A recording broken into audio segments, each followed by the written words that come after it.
Hey everybody, Max Rich with Totally Electric Guitars. We're talking about another mode today. This one is called Phrygian Mode.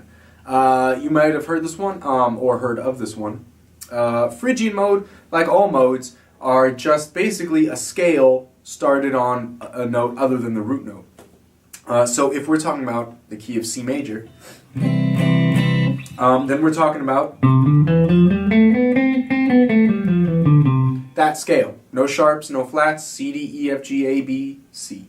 Now, if we were going to take a mode, we would take that scale and start it on a different note. For example, if we wanted a Dorian mode, we would take that scale I just played and start it on the second note of the scale, D. So we would go.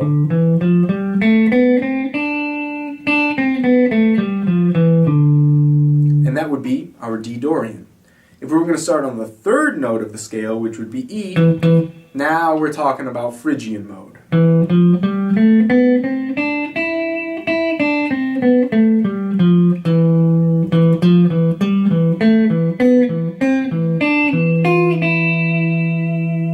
That sound, especially that flat 9, is very, very important to the sound of Phrygian.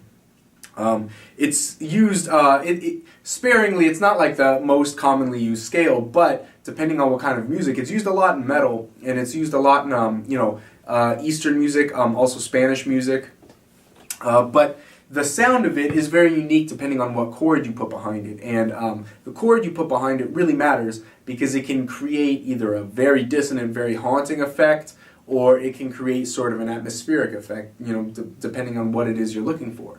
But just like all modes, it really, the notes themselves don't change. It's the same as C major, like I'm sure you've played a zillion times, but how you use them and what context you use them changes. And that's what I'm here to help you understand.